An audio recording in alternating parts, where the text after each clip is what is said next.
রাতের অন্ধকারে একটা ভিডিও ছড়িয়ে পড়ে অনলাইনে। ফিলিস্তিনি এক বন্দীকে ঘিরে দাঁড়িয়ে আছে ইসরায়েলি সৈন্যরা, হাতে দাঙ্গা নিয়ন্ত্রণের সরঞ্জাম, পাশে ভয়ঙ্কর এক কুকুর। চোখের আড়ালে চলতে থাকে বর্বরচিত নির্যাতন, যা দেখলে শিউরে উঠবে যে কেউ। সে ভিডিওই এখন কাঁপিয়ে দিয়েছে ইসরায়েলকে। এদিকে ভিডিও ফাঁসের পরই উঠেছে একের পর এক প্রশ্ন। কে ফাঁস করলো এবং কেনই বা করলো?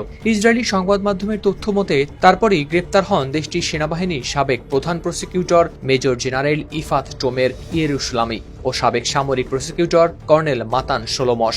একজন ফিলিস্তিনি বন্দীর উপর ইসরায়েলি সেনাদের এই নির্যাতনের ভিডিও ফাঁস হওয়ার পর গ্রেপ্তার করা হয় নারীকে। গতকাল সোমবার এ তথ্য নিশ্চিত করেছে ইসরায়েলের জাতীয় নিরাপত্তা বিষয়ক মন্ত্রী ইতামার বেন গভির। বিবিসি, আল জাজিরা ও সিএনএন সহ একাধিক আন্তর্জাতিক গণমাধ্যমে প্রকাশ পেয়েছে এই তথ্য।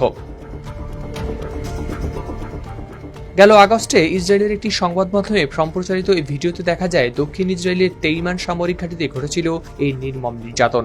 সৈন্যরা এক বন্দীকে আলাদা করে নিয়ে যায়, তারপর আড়াল করে শুরু করে ভয়াবহ পীড়ন, ধারালো বস্তু, লাঠি, কুকুর।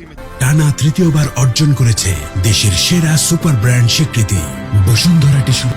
সবকিছুই ব্যবহার করা হয় এক মানুষের উপর। পরে গুরুতর আহত অবস্থায় ওই বন্দীকে নেওয়া হয় হাসপাতালে। ঘটনা প্রকাশ্যে আসতেই হইচই পড়ে যায় এবং শুরু হয় ব্যাপক আলোচনা সমালোচনা। তখন টোমের ইয়েরুশলামি পদত্যাগ করেন তার পদ থেকে। তিনি বলেন, ভিডিও ফাঁসে সম্পূর্ণ দায়ভার তিনি নিচ্ছেন। এরপর থেকেই নিখোঁজ ছিলেন এই নারী। 2 দিন পর তাকে পাওয়া যায় তেল আবিবের উত্তরের এক সমুদ্র সৈকতে অচেতন অবস্থায়। এরপরে পুলিশ গ্রেফতার করে তাকে।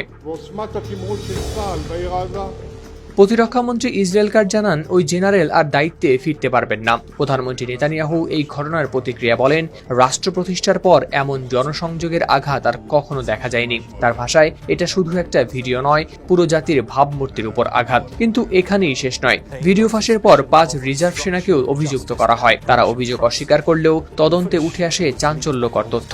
ওই বন্দীকে পরে হামাসের সঙ্গে বন্দী বিনিময় চুক্তির অংশ হিসেবে পাঠানো হয় গাজায়। জাতিসংঘের হিসাব বলছে 2023 সালে অক্টোবর থেকে এখন পর্যন্ত অন্তত 75 জন ফিলিস্তিনি বন্দী মারা গেছেন ইসরায়েলের কারাগারে। আন্তর্জাতিক মহল বলছে, এই ভিডিও যেন কেবল এক ঘটনার প্রতিচ্ছবি নয়, বরং খুলে দিয়েছে দীর্ঘদিনের এক নীরব যন্ত্রণার মুখ।